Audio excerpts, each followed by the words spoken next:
Namo Tassa Bhagavato Arahato Samma Sambuddhassa. Namo Tassa Bhagavato Arahato Samma Sambuddhassa. Namo Tassa Bhagavato Arahato Samma Sambuddhassa.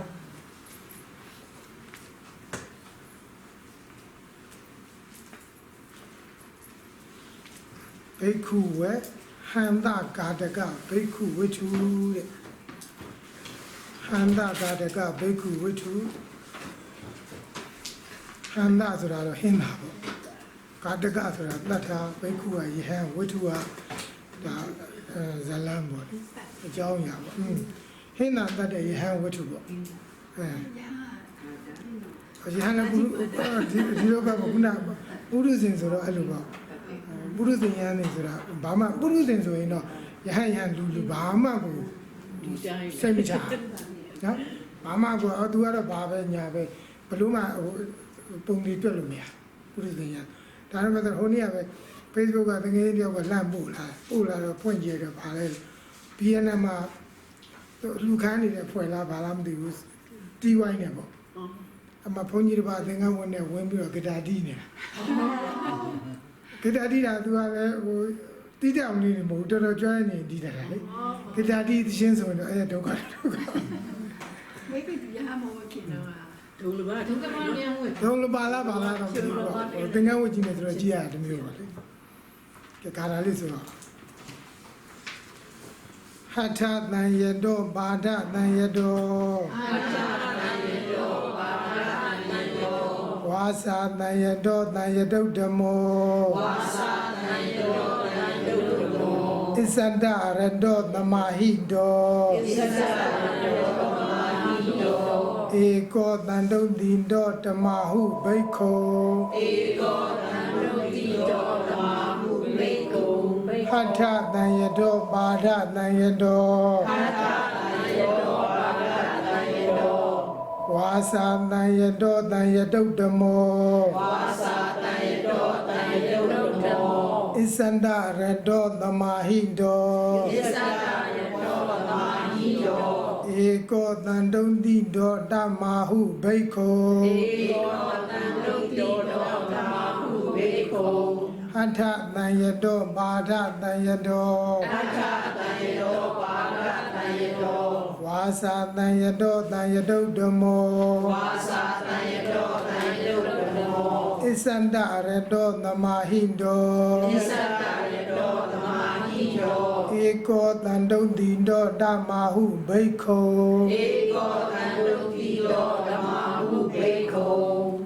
So you Hatha nayado.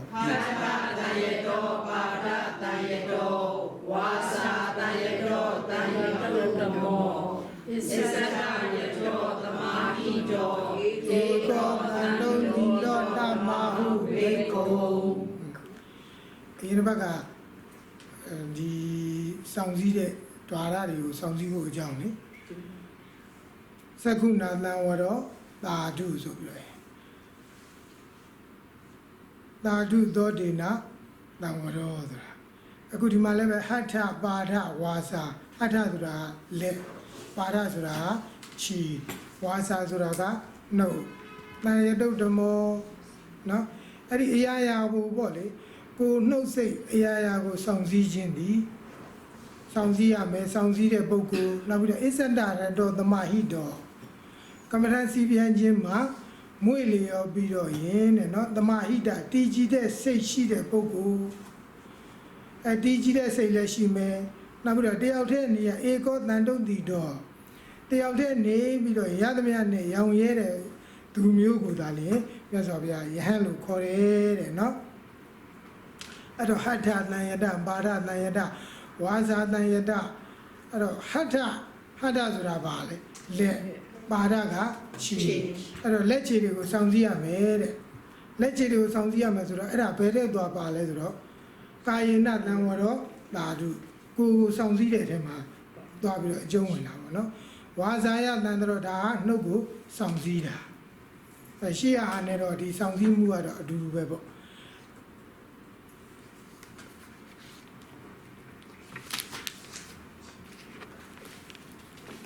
ဦးဇင်းတို့ဒီဟန္တာဂါတကဘိက္ခု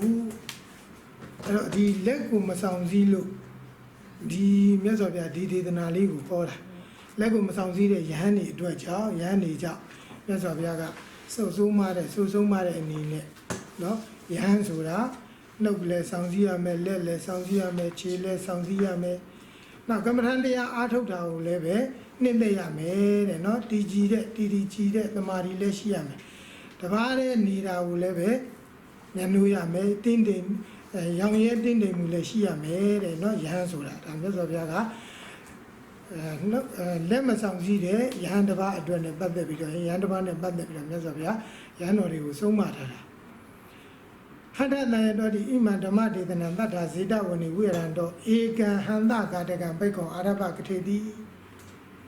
ဟင်းနာဟုသောဟင်းနာတတ်မိတဲ့ယဟန်ကိုအကြောင်းပြုပြီးတော့သာဝတိဝါတိနောကိရဒွေသာယကဘိက္ခုတုပပ္ပစိတ်တော်သာဝတိပြည်မှာနေတဲ့တငယ်ချင်း2ယောက်နော်တငယ်ချင်း2ယောက်ယဟန်ပြုခြင်းတော့ဒုံလဘပဲဝတ်သလားဒါမှမဟုတ်အပိပဲဝတ်သလားပေါ့နော်ဒီယဟန်ပြုခြင်းတဲ့အခါကျတော့အဲ့ဒီသာဝတိပြည်မှာရှိတဲ့ယဟန်တော်တွေထံလာပြီးတော့ယဟန်ဖြစ်ကိုတောင်းမိတဲ့အခါကျတော့ယဟန်ဖြစ်ကိုရသွားတဲ့အခါကျတော့သူတို့ကတငယ်ချင်းတွေဖြစ်တဲ့ယဟန်မဖြစ်ခင်လူဘဝတွေကတငယ်ချင်းတွေဖြစ်တဲ့အခါကျတော့ဘဲသွားတပူတော်တွေသွားတာနော်တပူတော်တွေသွားတယ်အဲ့လိုသွားတဲ့အခါကျတေဧကတိဝဒအစိရဝတ္တင်ဂန္ဓဝနှတ်တော်အန္တပိတ္တပမာနာသာရဏိယကထံကထင်တာအထံသူတဲ့တည့်ရကြတော့အစိရဝတီမြစ်ထဲကိုသွားပြီးတော့အဓိကတော့ရေသွားချိုးတာပေါ့ရေသွားချိုးရေပြန်တက်လာတော့နေဘူးစားလုံးပြီးတော့အဲ့တော့စကားတပြောပြောနဲ့နေပြီးတော့နေတဲ့အချိန်တသမိန်ခဏိဒွေဟန္တာအာဂတိနကိစ္ဆန္တိအဲ့လိုနေဘူးစားလုံးပြီးတော့စကားတပြောပြောနေတဲ့အချိန်မှာဟင်းသာနှကောင်ကကောင်းကင်ကနေဟင်းသာနှကောင်ပြန်လာတာ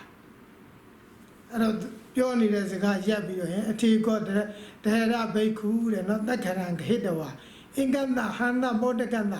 အခိန်ပဟရိတမိနော်ငယ်တဲ့ယဟန်ကဘာလုပ်လဲဆိုတော့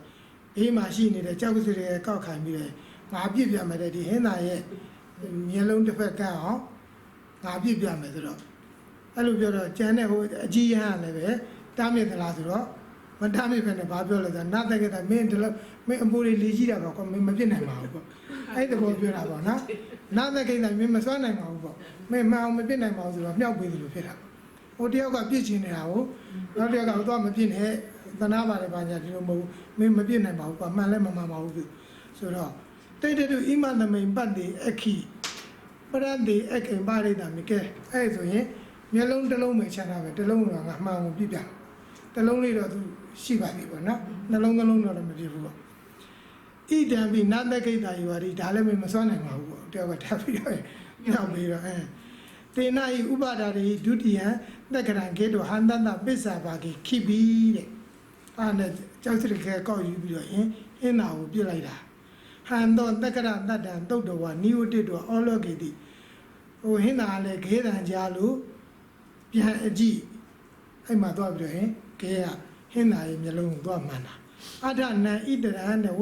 ဝန္ဒသက္ကရံခေတဝပရပတ်တိအခိမိပါရိတောဩရိမခိနာနိခမေတိအဲ့တော့သူတို့နာလာပြီးတော့ဟင်းနာလေးကကြရှာတယ်ဟန်တော့ဝိဝရဏပရိယုဒိတ်တော်တေတံပါရမူလေယောပတိတဲ့တတ္ထထိတာဘိက္ခုဒိဋ္ဌဝါအဲ့အချင်းရာကိုကျန်တဲ့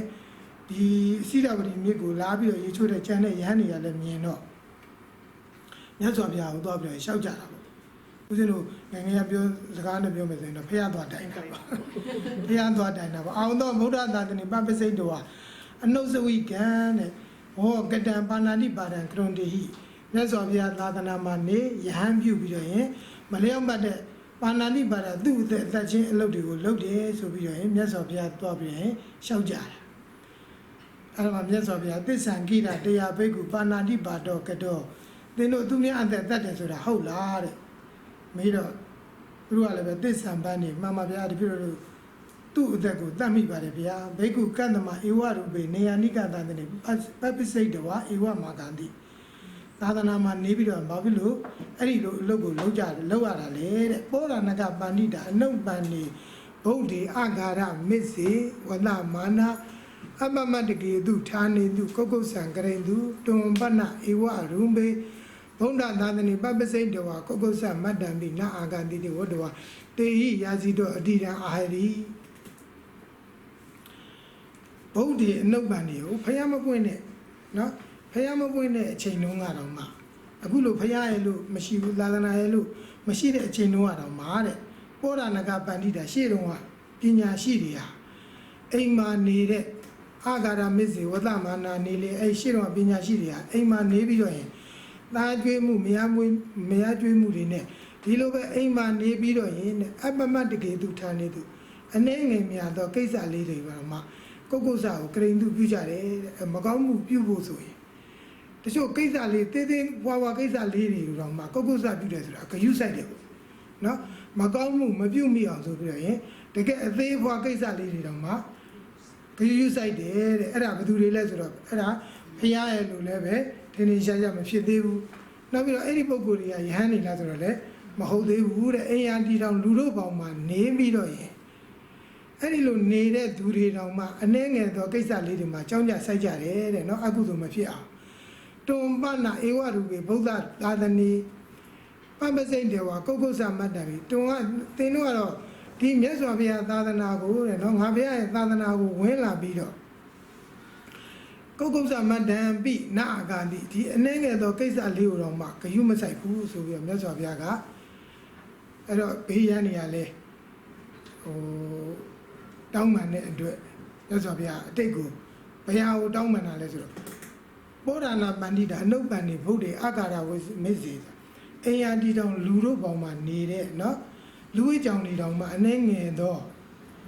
ဒီကိစ္စလေးမှာကြောင်းကြစိုက်ပြီးတော့ရင်နေကြတယ်အနှဲငယ်သောမကောင်းမှုလေးကိုတောင်မှပြုရမှာကိုအမှန်တန်ဝင်လေးပြီးတော့ကြောင်းကြစိုက်နေကြတယ်ဆိုတဲ့အကြောင်း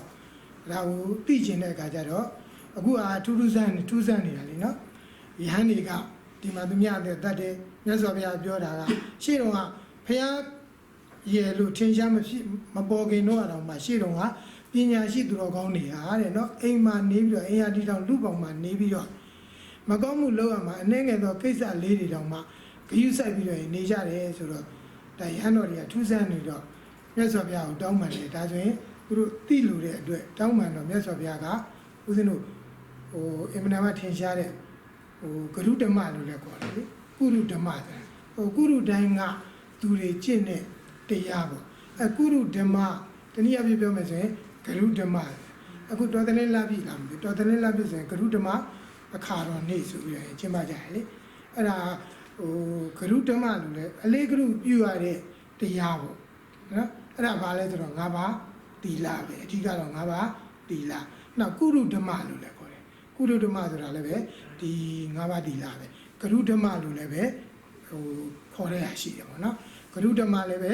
ဒါပဲတနည်းအားဖြင့်ပြောမယ်ဆိုကုရုဓမ္မဆိုရင်ကုရုတိုင်းသားတွေအဲ့တော့အဲ့ခေတ်ကကုရုတိုင်းကလူတွေကျင့်တဲ့အကျင့်အဲ့ဒါဘာလဲဆိုတော့၅ပါးသီလ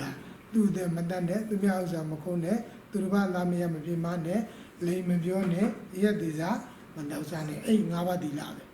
ဒါကုရုဓမ္မဆိုရင်အဲ့လိုပေါ့ဂရုဓမ္မဆိုရင်ဒီကအလေးဂရုပြုရတဲ့တရားနောက်ပြီးတော့ဂန္ဓသီလဆိုပြီးတော့လူဖြစ်တဲ့ပုဂ္ဂိုလ်လူဖြစ်ရင်လူပဲဖြစ်ဖြစ်လေးသာလိုက်နာမယ်ဒါလူကျင့်ဝတ်လို့ပြောလို့ရတယ်နော်ဘာသာတရားနဲ့မဆိုင်ဘူးဒီဥစ္စာဘာသာတရားနဲ့မဆိုင်ဘူးဆိုတာခုနအမြတ်စွာဘုရားကိုယ်တိုင်ပြောတာဒါဘုရားမပွင့်ခင်တုန်းကရှေ့တော်ပညာရှိတွေကအဲ့ဒီဂရုဓမ္မတရားကိုကျင့်ကြတာလေဂရုဓမ္မတရားကျင့်ကြဆိုတာဘုရားမပွင့်တဲ့ခေတ်မှာကိုဥစဉ်တို့ဓာကရာတွေထဲမှာလည်းပါတယ်ဒီဥပုပ်သီလဆိုတာကမြတ်စွာဘုရားပွင့်ပြီးမှဥပုပ်သီလတို့ဘာလို့ပေါ်လာလေ၈ပါး၉ပါး၁၀ပါးဆက်တည်ဖြစ်ဒီ၅ပါးသီလဘုရားပွင့်သည်ဖြစ်သည်မပွင့်သည်ဖြစ်သည်လူတွေလေးလိုက်နာမယ်လူကျင့်ဝတ်ပဲเนาะအဲ့တော့အဲ့ကရုဓမ္မပေါ့အန္တိရေကုရုတတ်ထေကုရုတိုင်းအခုလူတိုင်းအိန္ဒပတ္တနဂရီအိန္ဒပတ္တမြို့မှာဒနင်ဇေယတထေကြီးမင်းပြုပြီးတော့နေတဲ့အချိန်အဲ့ချိန်မှာဘုရားအလောင်းကလည်းပဲတန်တော်တတ်အကမေတိဟာအဲ့ဒနင်ဇေယတထေကြီးရဲ့မိဖုရားရဲ့ဝမ်းကြတိုက်မှာသွားပြီးတော့ပရိသတ်နေယူပြီးတော့ဘုရားအလောင်းဖွားမြင်လာတော့အဲ့ဘုရားအလောင်းဖွားမြင်လာတော့ ဝိညုတံပန္တောတက္ကတိလာယံသိဗ္ဗာနိဩကဟိတဝါပိတရဥပရိစေဥပရိစေပရိဋ္ဌာပြီးတော့ဘုရားလောင်းအဲ့ဒီတနင်္ဇယမင်းကြီးရဲ့အိန္ဒပတ္တကုရုတိုင်အိန္ဒပတ္တမြို့တနင်္ဇယမင်းကြီးရဲ့သားတော်ဘုရားလောင်းဦးဇင်းတို့ခုဘုရားလောင်းပေါ့လေအဲ့မှာတနင်္ဇယမင်းကြီးရဲ့သားတော်ဖြစ်အရွယ်ရောက်တက္ကသိုလ်ဒီမှာပညာရေးအသင်းအရွယ်ရောက်လာတော့သူ့ကိုဖခမဲတော်ကအင်ရှိဥပါယသာတာဝန်ပေးနောက်ဆုံးကျတော့ဖခမဲတော်ကြီးနတ်ရဆံကံတော်ကိုနတ်ရဆံကံတော်ကိုနဲ့နော်အဲ့တော့ကံတော်ကုံတဲ့အချိန်ကျတော့အင်ရှိဥပယသာဖြစ်တဲ့လားတော်ကဘာဖြစ်လဲဘယင်ဖြစ်တာပေါ့နော်အဘယင်ဖြစ်ပြီးတော့ရင်ဣဇေနရိဇံပတ္တဝါဒဏရဇဓမေအာကောပင်တော်ကုရုဓမေဝဋ္ဌိထာတဲ့နော်မင်းကျင်တရား10ပါးနဲ့အညီတဲ့နော်ကုရုတိုင်းကိုအုပ်ချုပ်တယ်နော်ကုရုတိုင်းကြီးကိုဒီမင်းကျင်တရား10ပါးနဲ့အညီအုပ်ချုပ်ပြီးတော့ရင်သူကိုယ်တိုင်လည်းပဲဒီဂရုဒံဒီဂရုဓမ္မဆိုတဲ့၅ပါးသီလကိုစောင့်ထိန်ပြီးတော့ရင်အုပ်ချုပ်တယ်တဲ့ကုရုဓမ္မောနာမပင်စသီလနည်းတဲ့အဲ့တော့ကုရုဓမ္မဆိုတဲ့တခြားမဟုတ်ပါဘူးတဲ့ပင်စသီလနည်း၅ပါးသီလတာနိဘောဓိတ္တောပရိသုဒ္ဓာနိကတ္တဝရခိအဲ့တော့အဲ့ဒီ၅ပါးသီလကိုစင်ကြယ်အောင်စောင့်ရှောက်တယ်ဘယ်သူလဲဆိုတော့အဲ့ဒါဘုရားအလောင်းဘုရားအလောင်းကသူရင်ဒီ၅ပါးသီလကိုလုံညောင်စောင့်ရှောက်တာလားဆိုတော့စောင့်ထိန်တာလားဆိုတော့မဟုတ်ဘူးဧဝမန္တမာန္တာသူ့ရဲ့မေတော်နော်သူ့ရဲ့မေတော်နောက်ဧကမေတီသူ့ရဲ့မိဖုရားနောက်သူ့မှာညီကိုညီတယောက်ရှိတော့ကနိဋ္ဌဘာဒသူ့ရဲ့ညီကနိဋ္ဌဘာဒဥပါဒစာသူကဘယင်ဖြစ်တော့သူ့ညီဟာအရှင်မင်းသားပြန်ဖြစ်တာပေါ့သူ့ညီဖြစ်တဲ့အရှင်မင်းသားနောက်ပရောဟိတ်ပုံနာနော်ရိစုကာဟကဆိုတာကဦးဇင်းတို့ကြေးတိုင်အမှတ်လို့ခေါ်မှာပေါ့မြေတိုင်းပေါ့နော်ရိစုကာဟကရှေ့တော့လည်းပဲဟုတ်ဘီနေခေတ်တွေကလည်းပဲဒီမြေတိုင်းအမှတ်တို့စင်းရင်ကင်တို့အကုန်လုံးရှိတယ်နော်ဒါရိစုကာဟကဆိုတာရိစုကာဟကအမစ်စောဆိုတာကြေးတိုင်အမှတ်ဆိုတာဦးဇင်းတို့ဟိုဟာပေါ့အမြေတိုင်းအမှတ်ကိုပြောတာပေါ့နောက်တာရတိယထာတိတိတိတထေဆိုတာအဲ့မြို့မှာအဲ့ဒီဟိုဘုရားအလောင်းဘုရင်လက်ထက်မှာရှိတဲ့သူအဲ့တိုင်းပြည်ကတထေပေါ့နောက်ဒေါနမာမကောဒေါနမာပကောမဟာမတ်တော်တဲ့ဒါကိုကြတော့တချို့ဟိုနေတရားဆရာတော်တွေကတချို့ကတော့စင်းကိုင်လို့ဟိုစင်းကိုင်လို့သတ်မှတ်တာပေါ့လေစင်းကိုင်ဆိုတော့တချို့ကတော့ဘာလဲဆိုတော့ဟိုတင်းကျင်အမှတ်တယ်တင်းကျင်အမှတ်ဆိုတာဟိုဥမာစဘာသိမ့်မယ်ဆိုလို့ရှိရင်ဘရင်အတွက်အခွန်မနာဆက်မယ်ဆိုရင်ဒီတလင်းနဲ့နေတော့ပြီးစဘာသွားချင်တဲ့အခါမှာဒီချင်းတွေကိုစဘာတင်းချင်တာကိုပြည့်မပြည့်ဒါစဘာတင်းသွားရေတွက်ရတာဆိုတော့အဲ့ဒါကိုစင်းကိုင်လို့သတ်မှတ်တယ်ဒီမှာတင်းချင်အမှတ်လို့လည်းခေါ်တယ်ပေါ့နောက်ပြီးတော့ဒေါဝါရီကောနဂရသောပိနိဝဏဓာတိတဲ့နော်ဝဏဓာတိလို့ခေါ်တဲ့ပြည်တန်စာမအဲ့ဒီ17ယောက်လုံးအဲ့ဒီ5ပါးသီလကိုလုံညောင်ဆောင်တိန်ကြတာဧဝမေတုဧကဒန္တတုဇနေတုကုရုဓမ္မရက္ခန္တိတုကလိင်္ဂရတ္ထေတန္တပူရနဂရေကလိင်္ဂေရိဇံကာရဏိတတမေရတ္ထေဒေဟောနဝန္တိအဲ့တစ်ဖက်မှာကဒီကုရုတိုင်မှာကအဲ့ချိန်ကဟိုဘယင်းနဲ့တကွအဲ့17ယောက်သောပုဂ္ဂိုလ်တွေကနော်5ပါးသီလဆောင်တိန်ပြီးတော့အဲ့ဒီမှာတာယာဝါပြောစီပင်ပြီးတော့ရင်တာယာဝါပြောနေတဲ့အချိန်တစ်ဖက်ကကလိင်္ဂအတိုင်းဒန္တပူရမျိုးကတော့မိုးခေါင်ရေရှားဖြစ်ပြီးတော့ရင်ငတ်မို့ခေါင်ပါဆာရှာပြီးတော့ရင်အကြီးအကျယ်ဒုက္ခရောက်နေတာအဒုက္ခရောက်နေတော့သူမေးတာပေါ့ဒုက္ခရောက်နေတော့တိုင်းသူပြည်သားတွေငတ်လာတော့နောက်ဆုံးဘရင်ရှူလာပြီးစူယုံပြီးတော့ရင်လာပြီးတော့အကူညီတောင်းဆန္ဒပြတယ်ပြောပါတော့အဲ့တော့မှဘရင်ကဘာဖြစ်လို့လဲဆိုတော့ဒီလိုဒီကြောင့်မတိုင်းပြည်မှာမိုးခေါင်ရေရှားတွေဖြစ်ပြီးတော့ရင်နော်ပြည်သူပြည်သားတွေစားမယ်တောင်းမယ်ဖြစ်ကုန်ပြီယောဂဘေးဘေးတွေရောဒုက္ခငတ်မခေါင်းမာတဲ့ဘေးတွေရောဖြစ်နေပါပြီဆိုတော့ဒါဆိုရင်ဘယ်လိုလုပ်ရမလဲအကြံဉာဏ်တောင်းတာပေါ့အကြံဉာဏ်တောင်းတော့အကြံဉာဏ်အမျိုးမျိုးတွေပြီးကြတယ်အကြံဉာဏ်မျိုးမျိုးတွေပြီးတော့မဟာနန္ဒပါဏအင်စနသန္နိဘောနာမမင်္ဂလဟတ္တိမဟာပုံညောဟတ္တိရတ္ထိဝါတိနောတတ္တမေအာနိတေဒေယောဝန္တိဟိုဘက်ကကုရုတိုင်းမှာတော့မိုးကောင်းတယ်အဲ့ဒီကုရုတိုင်းမှာရှိနေတဲ့အင်စနသန္နိဘောနာမမင်္ဂလာစင်ကြီးရှိတယ် အစင်ယူသွားလူခိုင်းအစင်ယူရရင်တော့ကျွန်တော်တို့နိုင်ငံမိုးရွာလိမ့်မယ်ပေါ့ဒါဆိုရင်လည်းဒီစင်ကြီးငါဘယ်လိုလုပ်ရမလဲသူနိုင်ငံက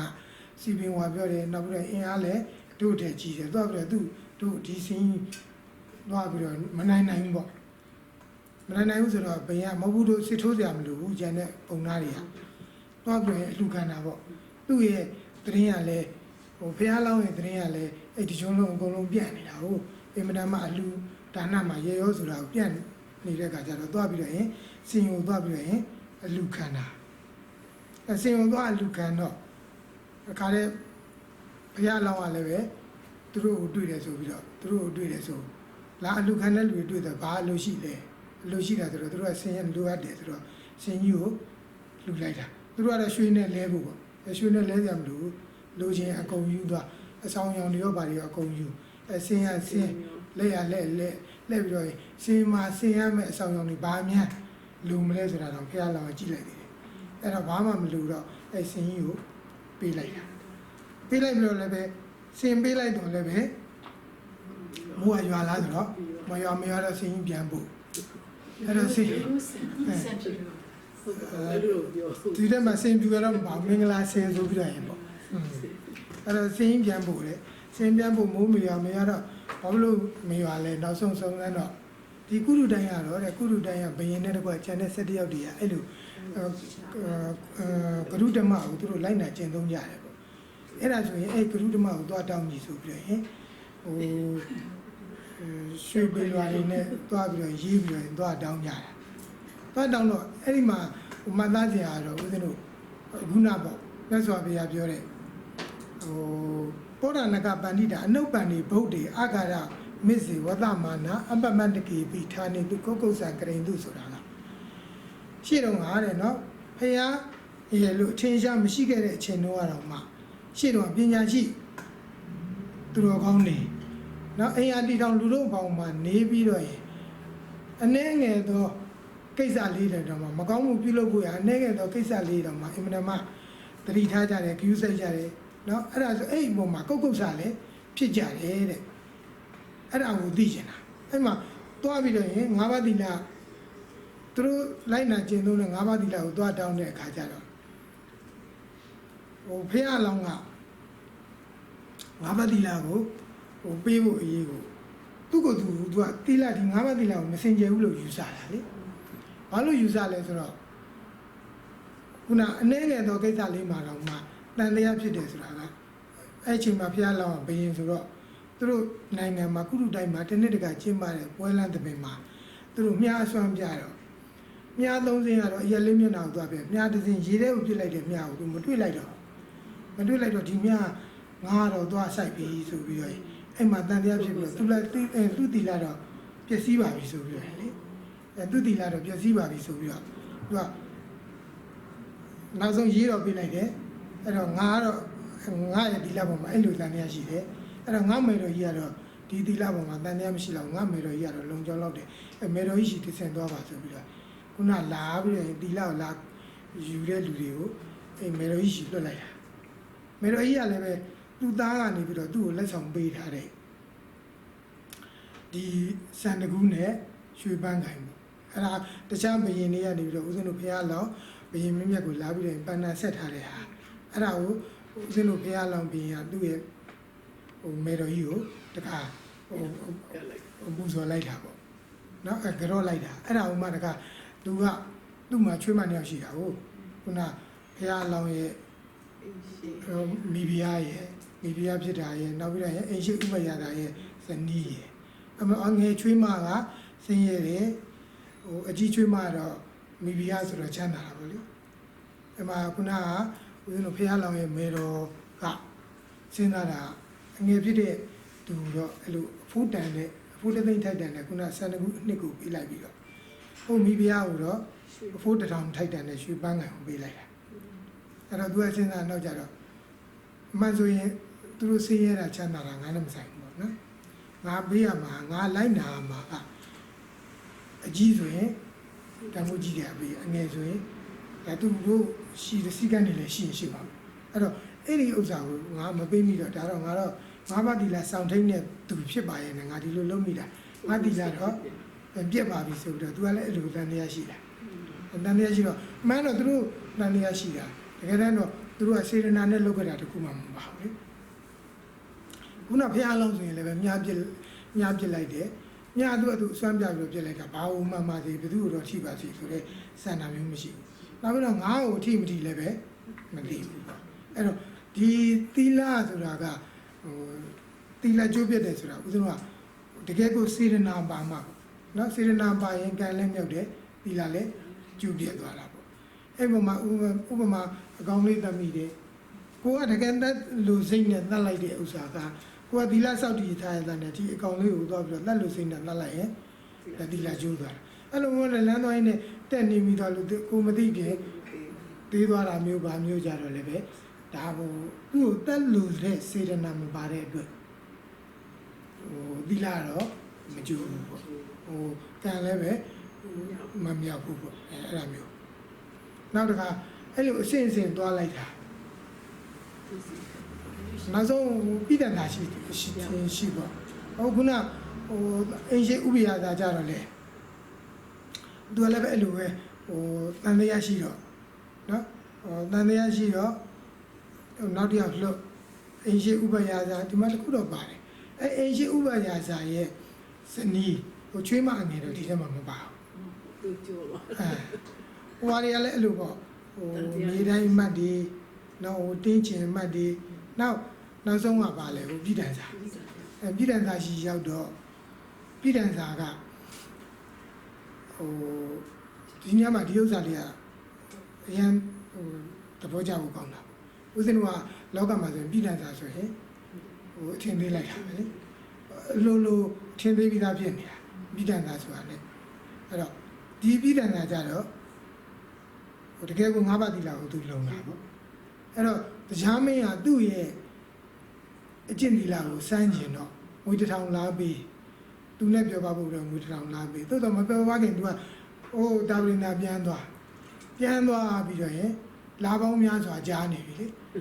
လာပေါင်းများစွာကြားနေလာလည်းမလာဘူးဒီမှာပြည်တယ်သာစားရည်တော်ကြီးစားရည်တော်ကြီးခက်နေပြီဒီမှာစားစရာတော့စရာမရှိတော့ဒါကသူ့ရဲ့အလုပ်ကိုသူ့အလုပ်ဆိုတော့သူ့မှာဝင်မရှိတော့သူကလည်းသီလဆောင်နေစီးတဲ့အတွက်ငွေပေးထားတယ်လို့မလားမချင်းတခြားလူပဲဘယ်သူမှလည်းလက်မခံတော့အဲ့မှာနောက်ဆုံးကြတော့စားရည်တော်ကြီးဖြစ်လာတယ်အဲ့တော့သူသီလလည်းမချိုးပေါက်ချင်တော့နောက်ဆုံးဒုက္ခကတရားသူကြီးတွေရှိတရားသူကြီးတွေရှိမှသွားပြောရင်အဆုံးဖြတ်ခိုင်းတာအဆုံးဖြတ်ခိုင်းတော့မှဒီလောက်ကြာမှမလာလို့ရှိရင်တော့ဒီဥစ္စာအကျိုးမဝင်တော့ဘူးပေါ့နော်ဆိုတော့မှအဲ့တော့ဦးဇင်းတို့မြန်မာဥပဒေတွေမှာလည်းရှိတယ်မလားတချို့ကအိမ်တော်မကွဲဘူးမကွဲတော့ဘဲနဲ့အတူတူမနေဘဲနဲ့တပီတူသွားရနှစ်နဲ့ချီကြဘယ်လောက်ကြာရင်လင်းများရာနေပြည့်စဲတယ်ဆိုတော့ဥပဒေမျိုးရှိတယ်လေဥမာထောက်လည်းမထောက်ကန်တော့ဘူးဘာမှလည်းလှည့်လည်းမကြည့်တော့ဘူးဆိုရင်ဥပမာ3နှစ်တန်ဒီဖြစ်စေ4နှစ်တန်အဲ့လိုဖြစ်သွားလို့ရှိရင်သူဥပဒေရလင်းများกว่าရှင်းဟာအဲ့လိုရောက်ပြီးသားပေါ့အဲ့တော့သူလက်မှတ်ထိုးပေးမပေးဘူးကွာရှင်းခြင်းပေါ့အခုဟိုကတရားမင်းကအဲ့လိုစမ်းပြလိုက်တော့ကနောက်တရားဆုံးဖြတ်တဲ့အမှတ်တွေကနေပြီးတော့သူ့မှာအပြည့်မရှိဆိုဆုံးဖြတ်ပြလိုက်တော့အဲ့မှာတယောက်ကနေအဲ့အချိန်မှာပဲတယောက်ကအဲ့ကနေပြန်လာနောက်တယောက်ကသူ့ကိုလာပြီးတော့ငွေလာပေးတဲ့အချိန်တရားမင်းကရောက်လာတရားမင်းကရောက်လာပြီးတော့မှအဲ့မှာတရားမင်းကသူ့ကိုစုတွေလက်တွေလေယရနာ9ပါးတကလည်းအိမ်ပြည့်သူ့စုတွေသီလဆောက်တည်လို့ပေါ့သူ့ကိုစုတွေလက်တွေပေးလိုက်တာစင်ဟိုပြည်တန်စာကမ္ဘာတိမိတ်ဆောင်ဖြစ်ပြည်တန်စာမဖြစ်ဘူးပြည်တန်စာကမဖြစ်ဘူးပြည်တန်စာကဥပမာပြည်တန်စာလုပ်တယ် by profession တယောက်ကလက်ခံထားပြီးရင်ဒီတယောက်နဲ့ဟိုဟာပေါ့စီယန်တက်တိုင်းနောက်တယောက်ကိုလက်ခံနေတယ်ဒီကအရာရှိမရှိမိန်းမရှိအဲ့ဒါသူစိုက်တယ်ဒီပိုင်းဟုတ်တယ်အဲ့ဒါအမျိုးသားစိုက်တယ်အမျိုးသားစိုက်တယ်အတွက်အမျိုးသမီးစိုက်မဟုတ်တော့အမျိုးသမီးစိုက်ကပြည်တန်စာမရှိဘူးပြည်တန်စာတဲ့ပြည်အဲ့ဒီရှိ ဒါလည်းပဲဟိုအမျိုးသားပဲဆိုရင်လည်းမရှိပါဘူးမရှိဘူးဆိုတော့သူအမျိုးသားသူပတ်သက်ပေးလိုက်တယ်ဆိုရင်ဒါခိတ္တခဏသူမယားဖြစ်သွားတယ်လေသူမယားဖြစ်သွားတာပေါ့ခိတ္တခဏသူမယားဖြစ်သွားတာအဲ့ဒါမျိုး မနောမဆက်ဆိုင်တော့ကောင်းဆုံးပေါ့သူကဒါကိုနေနေ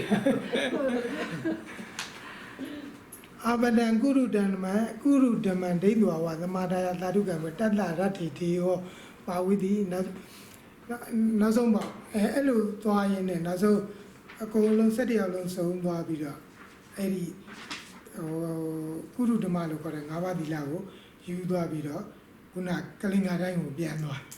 ပြီးတော့ဘယင်ကိုပြန်ပြီးတော့ဘယင်နဲ့တကွအကုန်လုံးအဲ့၅ပါးသီလကိုလုံညောင်စောက်တည်လိုက်တာအဲ့ချက်မှာမိုးရီရွာနော်မိုးရီရွာဂဏိကဥပ္ပလဝနာအဲ့ဇက်ကိုမြတ်စွာဘုရားကခုနရန်တော်တွေကိုဟောပြပြီးတော့နောက်ဆုံးဇက်ပေါင်းပြတော့ဂဏိကဥပ္ပလဝနာတဲ့နော်ခုနအပြည့်တန်စာဦးဇင်းတို့ဒီမြတ်စွာဘုရားလက်ထက်မှာဥပ္ပလဝံထေရီဥပ္ပလဝံထေရီလာဖြစ်တယ်တဲ့နော်ပုံတော့ဒေါဝါရီကောတဲ့တကားဆောင်ကပုံနာမထေဦးဇင်းတို့ပုံနာမထေလဲကြဘူးတဲ့နော်နောက်ရိစုကာကောကြေးတိုင်မကြီးဟာအရှင်မာကိစီရိစုကာကောကြေးတိုင်မဆိုတာခုနဟွာပေါ့အကောင့်တက်မြေတိုင်းစီးပေါ့မြေတိုင်းစီးကသူကအဲ့ဟိုရှင်မာကိစီဒေါနာမမကောဒေါနာမမကောကောလီတော်ကောလီတာကကောလီတာဆိုအရှင်မမောက္ကလန်လားရှင်သာရိပုတ္တရာလားအရှင်မမောက္ကလန်သူကအဲ့ဒါဟိုစင်းကိုင်းသာရိပုတ္တတရားတိတိတဲ့နော်အဲ့မှာမြို့ရဲ့တတိယဘယ်လိုလဲဆိုတော့သာရိပုတ္တရာအနုဒုဒ္ဒောသာသာရတိယထာတေယရှင်နုဒုဒ္ဒမတိပြမနောကန္တဘောတဲ့နော်ခုနဟိုမင်းရဲ့ပရောဟိတ်ဘုံနာကြီးဟာအရှင်မာကန္တပါနောက်ဥပါဒါသာနန္ဒပန္တိတော့အရှင်အာနန္ဒမထေရအရှင်ဥပယဇာဒီမှာလည်းပဲညီပဲနော်ဒီမှာညီအဲ့ဒါဟိုကညီတော်အာနန္ဒာဒါညီတော်နန္ဒမင်းသားဒါအာနန္ဒဟိုရှေ့အာနန္ဒာဟိုမြတ်စွာဘုရားရဲ့လှုပ်ကြွေးသူကဥပဒါဇာမဟင်သည်တဲ့ရာဟုလမာတာရာဟုလရဲ့မေတော်ကတော့ဒီမှာလည်းပဲမိဖုရားပဲမာယာဒေဝီကလည်းပဲဒီမှာလည်းပဲသူ့ရဲ့မေတော်ပဲကုရုရာဇာကုရုတိုင်းဟာဘယင်ကောရပြရာဇာမင်းကဘယ်လိုလဲဆိုရင်ဦးဇင်းတို့ဖျားပေါ့နော်ဧဝံဓာတိတဇာတကံကြီးဇာတကံသမောဒာနဲ့တော့ဘိက္ခုဧဝံပုပ္ပေပိပန္တိတာအပမန္တကေပိကုတ်ကုတ်စေဥပ္ပန္နေအတနောသီလပေတိအာသင်္ကံကရိန်သူတဲ့နော်တွံပနမာတိတတဗုဒ္ဓနာသာသနိပပစိတ်တောပါဏာတိပါဒံကရွန်တောအတိပါရိယံကမ္မမကတိဘိက္ခုနာနာမဟတ္ထေဟိပါရိဝါစာယတန်ယတိနဘုဒ္ဓကယဟန်ဆိုတာခြေတွေလက်တွေနှုတ်တွေကိုစောင့်စည်းရမယ်တဲ့နော်အဲ့ဒီလိုပါဏိတပညာရှိတဲ့အိမ်နေသူအိမ်မှာနေတဲ့နော်လူအကြောင်းဖြစ်နေ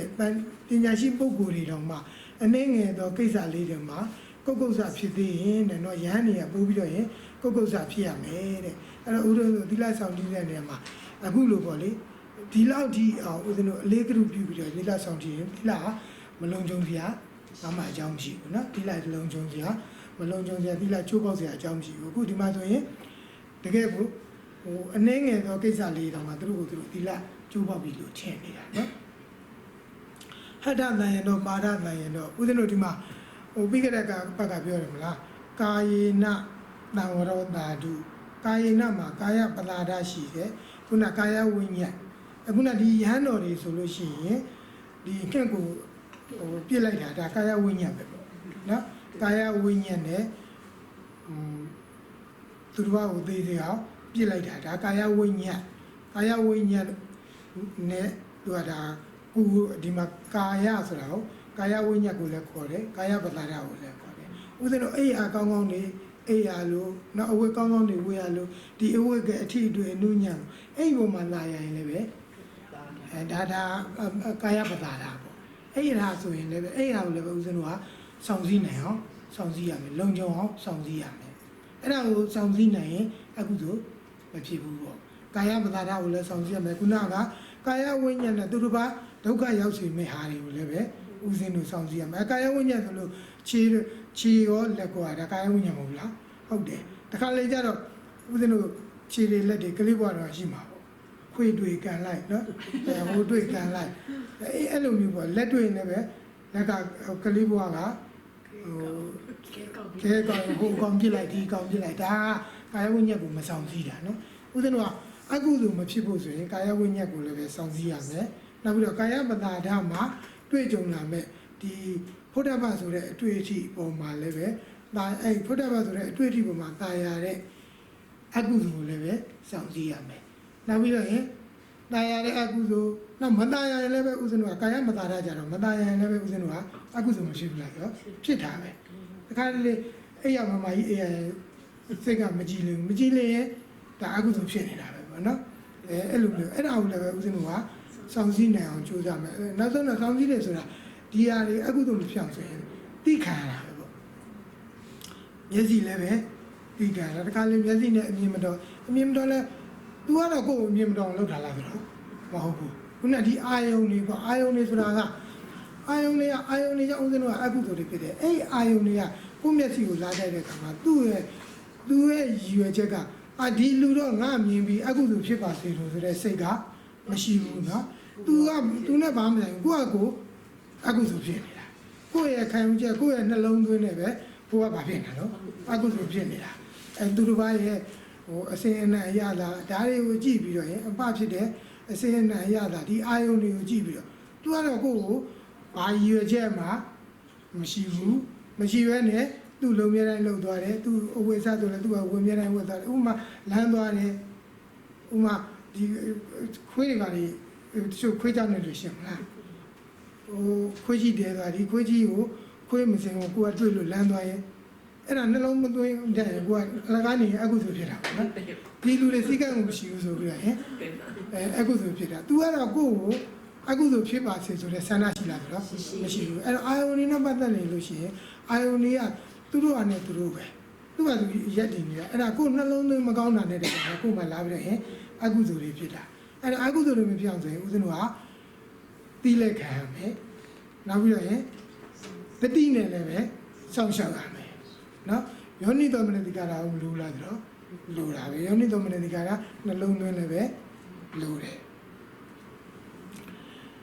အဲ့တော့ဟိုတခုခုအာယုံတခုခုဖြစ်လာလို့ရှိရင်ဦးဇင်းတို့ချိန်ကြည့်လိုက်ပေါ့ချိန်လိုက်ရင်ဒီအာယုံကချက်ချင်းပြောင်းသွားတာဥပမာဟိုကိုစားခြင်းတဲ့အရာဝတ္ထုပေါ့ကိုကဒီအရာဝတ္ထုလေးကိုတန်းတန်းဆိုတော်တော်ကိုစားခြင်းနေတဲ့လောဘကိုဒီပုံမှာဖြစ်နေတယ်ဆိုရင်အဲ့အရာဝတ္ထုကိုချိန်ကြည့်လိုက်ဆိုတာ तू ကပြောင်းသွားတာလေဒီအရာဝတ္ထုကဟိုအမြဲတမ်းဒီတိုင်းဟုတ်လားဆိုတော့မဟုတ်ဘူးဥပမာထားတော့တွင်းကြီးတကယ်ကိုတခါတည်းအနှစ်နဲ့ပြည့်နေကိုကစားခြင်းနေကိုရှင်မှာကိုလည်းမပေးကိုလည်းမတယ်လို့ဆိုအဲ့ဖြစ်နေတဲ့လောဘကိုဘယ်လိုချိန်မလဲဆိုဥပမာဒီဥစ္စာကြီးကိုဥစဉ်တော့ပုတ်တဲ့အထီအောင်ချိန်မလဲပုတ်တဲ့အထီအောင်ချိန်မလိုက်ရင်ချိန်လိုက်တာနဲ့တပြိုင်နက်စိတ်ကလည်းလိုက်ချိန်သွားတာလူတယောက်ကိုကနှိမ့်သက်နေတယ်ဟိုနောက်ဆုံးအတုပဘာဝနာပွားလောက်တဲ့အထီအောင်ကိုယ်စိတ်ကိုချိန်လိုက်ရင်အဲ့လိုချိန်မလိုက်ချိန်ပလိုက်အဲ့လိုချိန်ပလိုက်နိုင်လည်းပဲကိုယ်စိတ်ကချက်ချင်းပြောင်းလာတာအဲ့တော့ဟိုနှိမ့်သက်တာမဟုတ်ဘူးနဲ့ဒေါသကြီးတော့ဖြစ်အောင်လုပ်မယ်ပေါ့ကုသိုလ်ဖြစ်အောင်လုပ်ပါနော်အဲ့တော့ဒါကြောင့်မလို့ဒီအရင်းနဲ့ပတ်သက်ရင်ဦးဇင်းတို့ဟိုမြတ်စွာဘုရားကမ္မဋ္ဌာန်းပိုင်းမှာဦးဇင်းတို့ကမ္မဋ္ဌာန်းပေးတာရှိမလားဦးဇင်းတို့ဟိုလောဘတရားရှိတဲ့လူကြတော့ဘာကမ္မဋ္ဌာန်းပေးရတယ်ပြောအတုပဇေယျပေးရတယ်လေအဲ့တော့အတုပဇေယျအရာရာကိုအတုပဇေယျနေတာရှုပလိုက်ရင်ဒါယောနိသမဏတိကာရလည်းဖြစ်သွားတယ်အဲ့တော့ဒီအာယုန်နေနဲ့ပတ်သက်ပြီးတော့ဦးဇင်းတို့အကုသိုလ်မဖြစ်ဖို့ဆိုရင်တော့ခုနလိုသီးလက်ခံရမယ်ယောနိသမဏတိကာရလည်းရှိရမယ်နော်အဲ့ဒါရှိဖို့အတွက်အဓိကလိုတော့တတိပေါ့နော်ကိုယ်မှာတတိအမြဲရှိနေရမယ်ဒီဥစ္စာ9%လို့လေဒါငါအကုသိုလ်ဖြစ်အောင်သူငါအကုသိုလ်ဖြစ်အောင်လုပ်တာလည်းမဟုတ်ဘူးဆိုပြီးတော့ရင်ဒီလိုနှလုံးသွင်းမျိုးရှိနေဦးဇင်းတို့ကဟိုမျက်စိကိုလည်းပဲဆောင်ကြည့်ရတာလွယ်မယ်မျက်စိနားနှာခေါင်းလျှာပူစိတ်ဒါတွေကိုဆောင်ကြည့်ရတာလွယ်မယ်အခုပြောတဲ့လက်ချေနှုတ်တွေကိုလည်းပဲဆောင်ကြည့်ရတာလွယ်မယ်ပေါ့လှုပ်ကနေဟိုပါဇက်ကဟိုသူများကိုမပြောမိစေနဲ့ပေါ့ဟိုတခါလေ ဇက်ကအလွယ်တကူပဲထွက်လိုက်တာလေပါရမဟုတ်ဘူးပေါ့တိုးတော့ဟိုတစ်ဖက်မှာကြတော့ဟိုတစ်ဖက်ကခံရတဲ့လူကြတော့ကိုကလာဟိုအမတ်တမဲ့လူဖြစ်ပေမဲ့တခါတချို့ကြလူတွေရဲ့ဇေယိုက်ကရှိတယ်လေဇေယိုက်ကရှိတော့ကို့မှာစေရနာပါကြမှာပါမယ်အဲ့ဇေယိုက်ကြောင့်ဘက်ကနေပြောလိုက်တယ်တိုးတော့ဟိုဘက်ကလူကတော့ကိုကဘက်ကနေဟိုဘက်ကလည်းအင်္ဂလိပ်ဖြစ်သွား ပြောတော့ Facebook ပေါ်နေရိုက်ချာ အဲ့တော့အဲ့ဒါတွေကတော့ဟိုတတိနဲ့ပေါ့နော်တတိနဲ့ဆောက်ရှောက်တတိနဲ့ထိမ့်သိမ့်လို့ရှိရင်ဒါတန်ဝရဖြစ်သွားတာပဲပေါ့တန်ဝရဖြစ်ပြီဆိုတာနဲ့တကယ်နဲ့ဦးဇင်းတို့ကကုစုဖြစ်သွားတာပဲပေါ့သီလဆိုတာနောက်ဆုံးအဲ့ဒီတန်ဝရအခြေခံတာပဲလေတန်ဝရအခြေခံတာပဲတန်ဝရသီလဆိုတာဟိုစောင့်စည်းရတာပေါ့နော်ဟိုလူတိုင်းမှာတော့ဒီပုရုဇဉ်အလျောက်ရှင်ဆိုတဲ့အားတွေရှိတာပဲလူကျင်တာရကျင်တာသွားကျင်တာလာကျင်တာလှကျင်တာဒါတွေအကုန်လုံးကဟိုတတိနဲ့စောင့်စည်းပြီးတော့တန်ဝရကိုယ့်အကူတန်ဝရစိတ်ကလေးထားပြီးတော့စောင့်စည်းလို့ရှိရင်ဒီမျက်စိနာနာလျှာကိုစိတ်ဆိုတဲ့အင်္ဂလိပ်၅ပါးကိုစောင့်စည်းပြီးသားဖြစ်တာစောင့်စည်းတာနဲ့ကုသိုလ်လည်းဖြစ်တယ်နောက်တစ်ဖက်ကကြည့်ရင်သီလလည်းပဲမလုံခြုံလားဆိုရင်လုံခြုံတယ်နော်ခုဒီမှာဟတ္တတန်ရတော့ပါဒတန်ရတော့ဝါစာတန်ရတော့တန်ရတော့ဓမ္မောအစ္ဆတရတော့သမာဟိတော့ဧကောတန်တုတ်ဒီတော့တမာဟုဘိက္ခုဒါဆိုရင်တော့ဦးဇင်းတို့ဒီယဟန်ဘိက္ခုလို့ခေါ်တာဟိုဝိနိဘိက္ခုကတစ်မျိုးပေါ့နော်ဘာမှမလို့ဒီတရားလိုပဲဦးဇင်းတို့ဒကာကြီးတွေဒကာမကြီးတွေလည်းပဲလက်ချီကိုလည်းစောင့်စည်းမယ်နှုတ်ကိုလည်းစောင့်စည်းမယ်နောက်ပြီးတော့ကမ္မထန်တရားအားထုတ်မှုမှာလည်းပဲမွေ့လျော်မယ်တဲ့နော်တည်ကြည်တဲ့သမာဓိလည်းရှိမယ်တယောက်တည်းနေရတာလည်းပဲနှစ်သက်မယ်နောက်ပြီးတော့ရင်အရာရာမှာနော်ဟိုတန်တုတ်ဒီတန်လေခတင်းတိမ်ရောင်ရဲမယ်ဆိုလို့ရှိရင်အဲ့တော့ဦးဇင်းတို့ဒကာကြီးဒကာမကြီးတွေလည်းပဲဘာလို့ပြောလို့ရဘိက္ခုလို့ပြောလို့ရပါတယ်နော်ဟိုယဟန်ဘိက္ခုကတစ်မျိုးပေါ့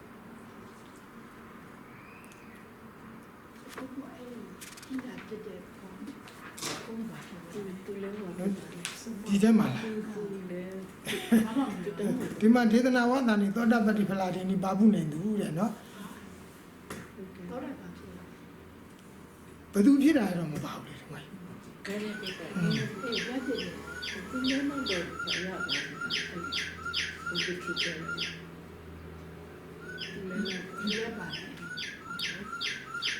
လို့တူတပြီးတော့ဧကောသန္တုဒီတော့ဧကောက်ရတူ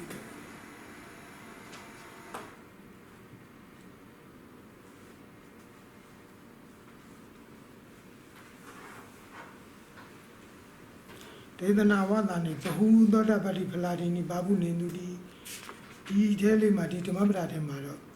ဒီယန်းနေဘာဖြစ်သွားလဲဆိုတော့မပါဘူးဒါပေမဲ့မြတ်စွာဘုရားဒီတရားကိုဒီကုရုဓမ္မဇတ်ကိုဟောလိုက်တော့အဲ့ဇတ်တရားအဲ့ဇတ်ကိုနားပြီးတော့ရင်လူအများကြီးကတော့ဦးဇင်းတော်သောတာပန်ဖြစ်သွားတယ်အဲ့ဒီဟဲ့လားတေဝါလားမျက်စိမျက်စိကန်းသွားတယ်ကန်းပြီးတော့သူတို့အနာလာကြတယ်လို့ပါတာပေါ့ရဲမှာသေးသွားတာလို့တော့မပါဘူးဒီမှာဒါပေမဲ့လို့သူ့အသက်ကိုဟိုတတ်တဲ့အမှုကိုလုပ်လို့ဆိုပြီးတော့ပါဏာတိပါဒံကရွန်တော်ဆိုတော့သေးသွားတယ်ဆိုပါပါဏာတိပါဒအမှုကိုကျွလွန်ရမလားဆိုတော့မြတ်စွာဘုရားလေသူတို့ဟောတာပေးဆုံးမတာအဲ့တော့ဒီမှာလည်းပဲပါဏာတိပါဒံကရွန်တေဟိဆိုတော့တေဝါအဲ့ဒါပါဏာတိပါဒအမှုကိုကျွလွန်မိသွားတယ်ဆိုတော့ဒါဟင်းသာသေးသွားတယ်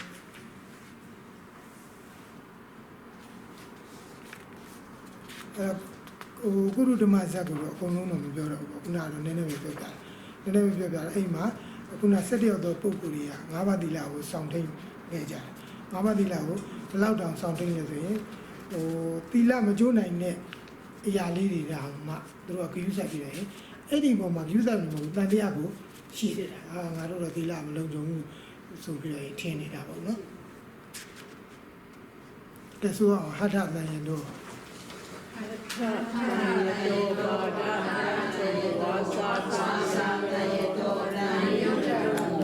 တန်ရတုတ်ဓမ္မောပ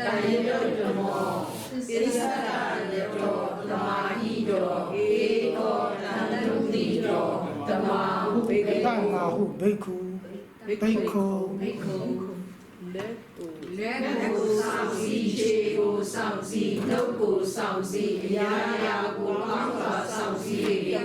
ဘာစင်ပြန်ခြင်း၌ဝိပယောရဲ့ဒီကျော်ဆက်လက်ရှိတရားခြင်းနေရာရာသမျှတရားရောက်သောပုဂ္ဂိုလ်ရဲ့နာမခေါ်၏ He has control over the secret and who is fully control delights in inward development is absorbed in meditation keeps himself as contented him to be God in heart ကိုယ်ကိုယ်လူကြီးရဲ့ကိုဆောင်စီခြေကိုဆောင်စီနှုတ်ကိုဆောင်စီကိုယ်ကိုဆောင်စီဘာဝနာကံတန်စီရပွားရနိုင်ဝေရောဤဒီရဲ့စိတ်ရှိဤပြောင်းလဲနေမိယာတရားရာဒီရဲ့နေတဲ့ပုဂ္ဂိုလ်မျိုးယဟန်ခေါ် He who controls his hand, controls his foot, controls his speech, and has complete control of himself. Who finds delight in inside development, brightens and is calm. Who stays alone and is contented. Him they call a guru. အကျဉ်းကိုသူများဒီလက်ကိုချုပ်တီးဆောင်သိ၏ခြေကိုချုပ်တီးဆောင်သိ၏နှုတ်ကိုချုပ်တီးဆောင်သိ၏အရာရာကိုကောင်းမြတ်စွာချုပ်တီးဆောင်သိပါ၏တရားထိုင်၍ဝိလျော်၏စိတ်အားတည်ကြည်နေတဲ့၏ဧကစာရီကျင့်လေ၏ရောင်ရဲတင်းတိမ်ကျင့်တတ်၏ထိုပုဂ္ဂိုလ်မျိုးသူများဘိက္ခုယဟန်ကြောင့်ပေါ်တာ